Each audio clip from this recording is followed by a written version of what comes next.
What is up, guys? I'm Stephanie, and today I'm going to be showing you my 2020 Yamaha R3. Let's start with a quick walk around. That way you can kind of see what I'm working with and what this bike is all about.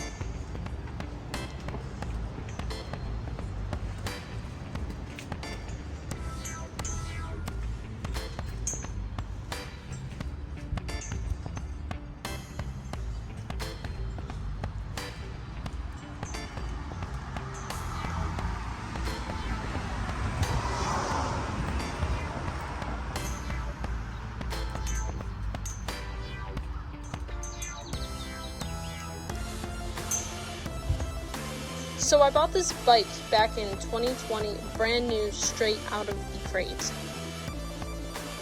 And I've owned it since 2020.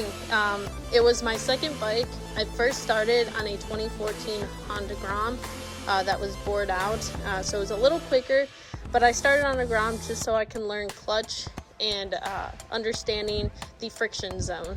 And then within about a month or two later, I moved up and bought this bad boy. It's pretty sad because in the last 2 years, I've only put 972 miles on it. And in those 972 miles, this bike has been absolutely amazing. It's been a blast to ride, it turns heads, and it almost makes you feel as if you're on something bigger than what you really are. That sleek, super sport bike appeal just really makes you feel like you're on something a lot faster than what you really are. And if you're a new rider, I highly recommend this bike. And I'll tell you why. So if you're someone that has never ridden a motorcycle before, and you're nervous and you're learning clutch and you keep stalling out, this bike is super forgiving. When I first kind of started on it, like I said, I started on a Grom, but the Grom that I had was like super modified. It was bored out. It was pretty quick. It had the shorty levers on it, and so the clutch on it wasn't forgiving at all. I mean, I stalled that thing out so many times. When I hopped on this, I instantly got that friction zone feeling, and I never stalled this bike out. It was super forgiving, super easy, and to be honest, I felt like it was more easier to learn on this than it was on the Grom because of that reason. Not to mention, this bike is just super lightweight. It's easy to like maneuver. I mean, you rock it. It's just super easy to control. And it's a blast when you're going around curves because of how easy it is to maneuver this bike. I think I paid roughly about like $6,400 out the door for this bike, so I find that it's super reasonable. And it's a way to get you out there riding and enjoying it. I probably will never get rid of this bike. I absolutely love this bike. It does everything I need it to, and it gives me that feel of if I'm on a real big time super bike like an R6 or an R1, because you have that sporty look. And talking about the sporty look of this bike, I wanted to give you guys a brief overview of all the mods that I have done to this bike and all the mods that you guys can do to this bike. And if you see anything that I'm missing or you'd like to see on this bike, drop a comment, let me know, send links, whatever you gotta do, and I'll look into it and see about putting it on this bad boy. And talking about the sporty look of this bike, let's go over some modifications that I have done to this bike that you guys can also do if you have an R3 or you plan on getting an R3. So first things first, I went with the TST Halo integrated front turn signals. They're flush mounted and they replace the big bulky OEM style turn signals. And what's cool about these is they have a running light or like a daytime light. I went with the orange Halo. I think TST also has the bright white LED, but like I said, I went with the smoked out orange style. So this is, with the bike what it would look like during the daytime. So you can definitely see it. Super cool. If I do the turn signals, that's what it looks like. So definitely super cool compared to the OEMs. And then working our way up top, I went with the Womatech bar ends with the red ring. I got these off TST Industries as well.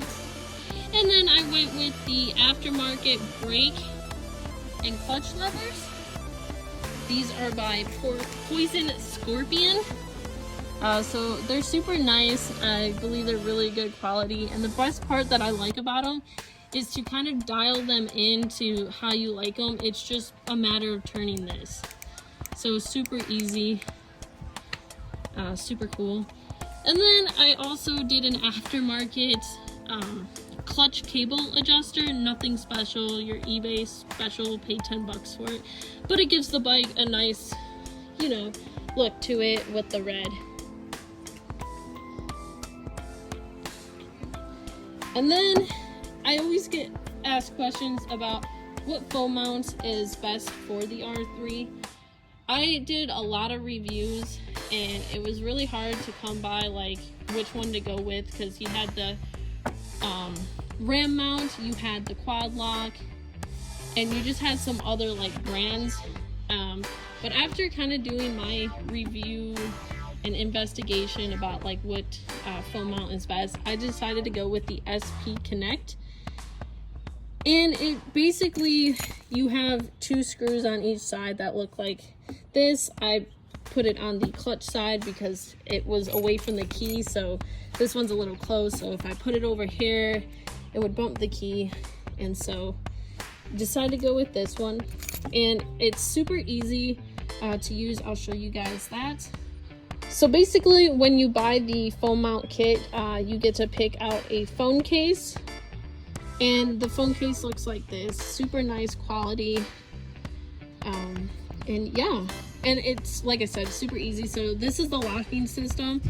Basically what you do is you match it up. Let's see if I can do this. So you match it up and then you would just turn it and it locks it. And I've driven down the road on the highway doing 75 miles per hour, and I've actually like recorded myself with my phone, and I couldn't believe like the vibration quality. Like there was no vibrations. It was absolutely awesome.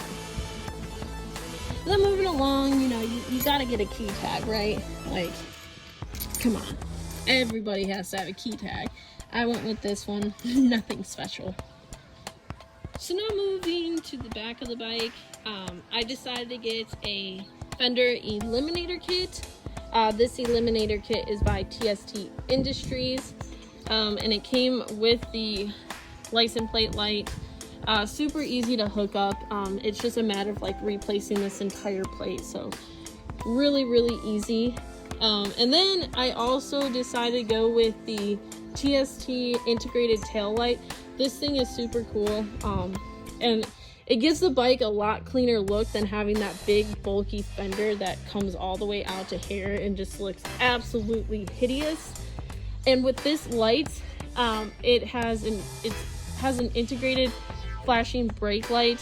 So I know in the motorcycle safety class they often taught you that when you go to brake, you know, pull in your brake a little, like about 1 or 2 times, so it flashes to kind of let the drivers behind you know that you're slowing down. With this light, it does it for you as soon as you hit the brake. And let me see if I can demonstrate it. Oh, this is kind of difficult. Here, let me see. So if I hit it, you'll see that it automatically flashes. So super cool. And then give me a second and I'll show you the turn signals. So this is what it would look like with the turn signals. And I wanted to note with the turn signals, my recommendation is on TST Industries website, they have a relay for the integrated taillights. And what it does is it replaces the OEM one or existing one in there, because these are LEDs and they flash a lot quicker than like the OEM one. So if you don't have that relay in, the light is going to flash like ridiculously fast. So I recommend getting that relay so that, you know, your turn signals flash at a normal speed or rate. But other than that, yeah, super easy mod. TST Industries has a lot of videos on YouTube that tell you exactly how to mount everything, wire everything. It took me like 30 minutes, I want to say. Super easy. I'm a chick. If I can do it, anybody can do it. But yeah.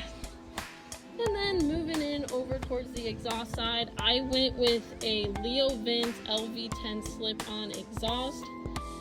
Super easy to install, not much to it. You're just removing the old exhaust and then you're just connecting this part. Comes with a nice carbon fiber like adapter so you can, you know, screw or bolt everything in. And it once had an aluminum plate here, but I was riding and I hit a rock and it dented it, so I just removed that. And yeah, I'll do a startup for you guys so you can hear it.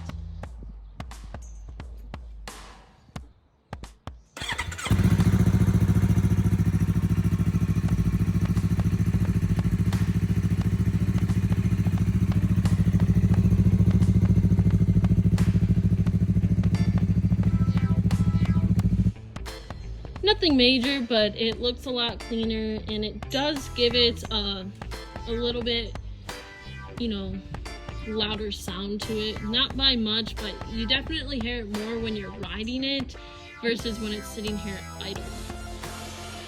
And then also in the back, I don't want to forget these, but I went with the MZS swing arm spools with the red.